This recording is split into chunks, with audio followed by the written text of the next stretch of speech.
Hello guys, welcome back to our channel. आज हम बात करेंगे NIS board national institute open schooling के अंदर क्लास 12th का। जी हाँ दोस्तों, 12th का रिजल्ट डिक्लेयर हो चुका है। 10th का भी जो रिजल्ट है विथ इन वन वीक के अंदर जो है क्लास 10th का रिजल्ट डिक्लेयर हो जाएगा, ठीक है ना। लेकिन क्लास 12th के अंदर काफी सारे बच्चे पास है, लेकिन कुछ बच्चों के रिजल्ट में आरएल आ रहा है। तो आज की वीडियो में हम लोग डिटेल में बात करेंगे, आरएल के ऊपर बात करेंगे। आरएल का मतलब क्या होता है दोस्तों? Result letter. जी हाँ दोस्तों, आरएल का मतलब क्या होता है? Result letter. लेकिन काफी सारे बच्चे बिल्कुल पैनिक कर रहे हैं, बिल्कुल बच्चे परेशान हैं कि उनका रिजल्ट आएगा या फिर नहीं आएगा, उनका साल खराब हो गया है, उनको दोबारा से पेपर देना चाहिए, ठीक है ना दोस्तों। काफी सारे इशू हैं, आपके सारे क्वेश्चन का सवालों का जवाब मिलेगा दोस्तों, ठीक है। चैनल पर नए हैं, चैनल को सब्सक्राइब करके बेल नोटिफिकेशन ऑन कर लीजिएगा। तो चलिए हम लोग जानते हैं आरएल वाले बच्चों का सोल्यूशन क्या है। जी हाँ दोस्तों, तो देखो एनआईएस बोर्ड का जो रिजल्ट आया है हर साल, जी हाँ हर साल एनआईएस बोर्ड का रिजल्ट आता है, लेकिन उसमें से काफी सारे बच्चे ऐसे होते हैं जिनके रिजल्ट में आरएल लग जाता है। अब एनआईएस बोर्ड की तरफ से कहा तो यही जाता है कि जिन बच्चों के रिजल्ट में आरएल आ रहा है, मतलब उन्होंने पेपर के अंदर चीटिंग करी है। कैमरा जो ऑन रहता है आपके एनआईएस बोर्ड में सेंटर पे, तो कैमरे के अंदर आप लोग चीटिंग करते हुए पकड़े गए हो, या फिर आपको टीचर ने पकड़ा है, आपकी कॉपी पर वहां पर यूएफएम लिख दिया गया है, ठीक है ना। आपकी कॉपी के ऊपर चीटिंग करते हुए आपको टीचर ने पकड़ लिया है, ठीक है ना। या फिर आप लोग पेपर देते टाइम कुछ गलत एक्टिविटी कर रहे थे, ठीक है ना गाइस। तो काफी सारे इशू होते हैं आरएल को लेकर के, लेकिन जो मेन और सबसे बड़ा रीजन है वो पेपर देते टाइम आप लोगों ने चीटिंग करी थी या फिर कुछ इशू क्रिएट किया था, जिसकी वजह से क्या है आपका रिजल्ट में आरएल शो कर रहा है, ठीक है। लेकिन वहीं पर काफी सारे बच्चे ऐसे हैं जिनके रिजल्ट में आरएल शो कर रहा है। कुछ बच्चों ने चीटिंग किया था, चलो उनके रिजल्ट में आरएल शो करता है, उनको तो मानते हैं। लेकिन जिन बच्चों ने चीटिंग नहीं किया था और जिन बच्चों ने अपने मन से अच्छे से पेपर दिया है, उनके रिजल्ट में आरएल क्यों शो कर रहा है? तो उनका सोल्यूशन क्या है, ठीक है ना गाइस। तो चाहे आप लोगों ने चीटिंग किया हो या फिर नहीं किया हो, सभी बच्चों का सोल्यूशन क्या है देखो मैं बता देता हूँ। तो देखो गाइस, हर साल आरएल वाले बच्चों का हर साल जो रिजल्ट आता है उसमें से कुछ बच्चे आरएल आते हैं। अब उनमें से आपको बिल्कुल घबराने का, टेंशन लेने की जरूरत नहीं है। देखो आरएल का मतलब होता ही क्या है? Result letter. आपका जो रिजल्ट है अभी 100% डिक्लेयर नहीं हुआ है, लेकिन कुछ टाइम बाद, कुछ दिनों के बाद, ठीक है ना, 15 से 20 दिन के अंदर आपका जो रिजल्ट है वो डिक्लेयर कर दिया जाएगा, ठीक है।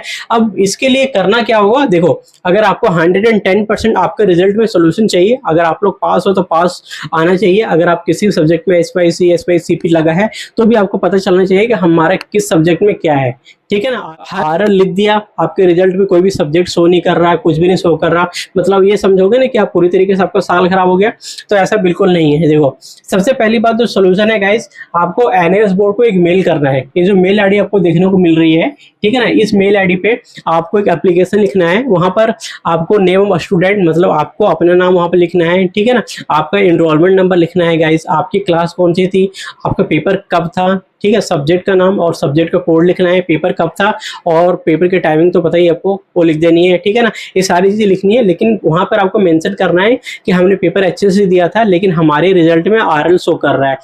जबकि हम पेपर के अंदर अच्छे पेपर करके आ रहे हैं, फिर भी हमारे रिजल्ट में आरएल क्यों शो कर रहा है? उनको बताना है कि हमें आगे कॉलेज में एडमिशन करवाना है, आगे काउंसलिंग में बैठनी है, ठीक है ना, हमारा साल खराब ना हो जाए, इसके वजह से हमारा जो रिजल्ट है आरएल वाला वो जल्दी से जल्दी डिक्लेयर कर दिया जाएगा, ठीक है। तो ये सारा आपको एप्लीकेशन में मेंशन करना है, या फिर मेल आईडी से आपको मेल में लिख करके इस मेल आईडी पे मेल कर देना है, ठीक है। इसके साथ आपको मेल में क्या क्या अटैच करनी पड़ेगी गाइस? आपका जो एप्लीकेशन आप लिख रहे हो, एप्लीकेशन अटैच कर देना, या फिर मेल लिखोगे तो डायरेक्ट मेल में लिख देना सारी चीजों को, ठीक है ना। मेल में सारी चीजों को लिख करके आपको मेंशन कर देना है, ठीक है। और अपना डिटेल तो सब कुछ मेंशन करना, अपना डिटेल मेंशन करना भूलना नहीं है। Roll number, date of birth सब कुछ मेंशन करना प्रॉपर ढंग से गाइस, ठीक है।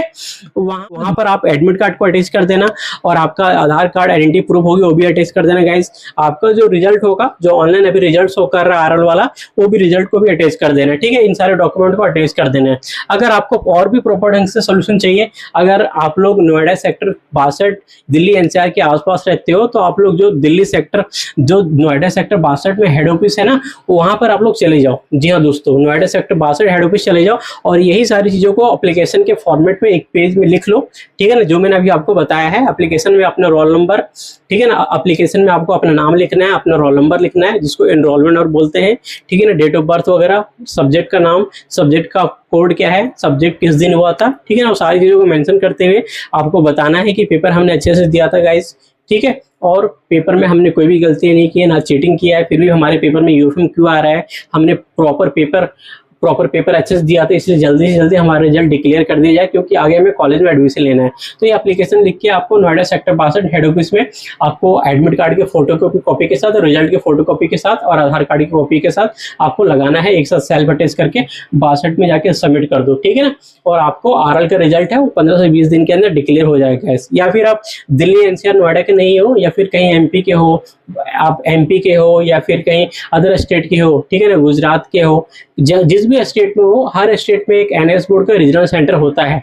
तो रीजनल सेंटर में जाके आप ये सारी चीजों को सबमिट कर सकते हो, ठीक है ना। रीजनल सेंटर में आपको जाना होगा और एप्लीकेशन सबमिट करना होगा दोस्तों, ठीक है, अगर आपको जल्दी सोल्यूशन चाहिए तो।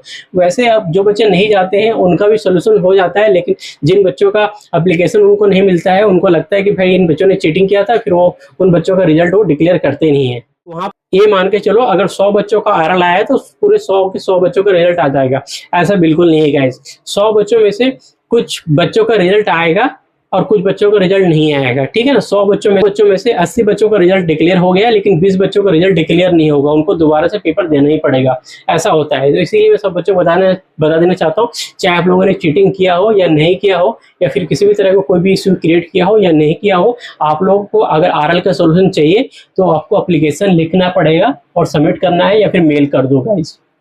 मेल करोगे तो ये कि 2 बार मेल मत करना, मेल काफी बार करना, क्योंकि मेल जल्दी वो लोग ओपन नहीं करते हैं गाइस, ठीक है ना। बाकी एप्लीकेशन मैंने आपको बता दिया लिखना कैसे है, ठीक है ना गाइस। तो ये है पूरा आरएल का सोल्यूशन, और आरएल का जो रिजल्ट है वो 15 से 20 दिन के अंदर, हो सकता है 1 महीने लग जाए, लेकिन आप लोगों का रिजल्ट आ जाएगा, बिल्कुल भी पैनिक होने की जरूरत नहीं है। आप लोग जहां भी कॉलेज में एडमिशन लेना चाहते हैं उनको बोल सकते हो कि हमारा रिजल्ट जल्दी डिक्लेयर होने वाला है, हम लोग कॉलेज में अपना एडमिशन करवा सकते हैं। तो अगर आपको जल्दी रिजल्ट चाहिए तो ये सारी चीजें करो, आप लोगों का रिजल्ट जल्दी से जल्दी डिक्लेयर हो जाएगा, ठीक है। बाकी आपके और भी क्वेश्चन है तो प्लीज कमेंट करो। बच्चों को मैंने डिटेल में एक्सप्लेन कर दिया है, ठीक है ना। इसके अलावा और भी कोई सोल्यूशन नहीं है, जो मैंने आपको बताया प्रॉपर ढंग से ये सोल्यूशन है गाइस, ठीक है। तो आपके और भी क्वेश्चन है प्लीज कमेंट करो। बाकी मिलते हैं गाइस आपको अगली वीडियो में, तब तक के लिए थैंक यू, जय हिंद।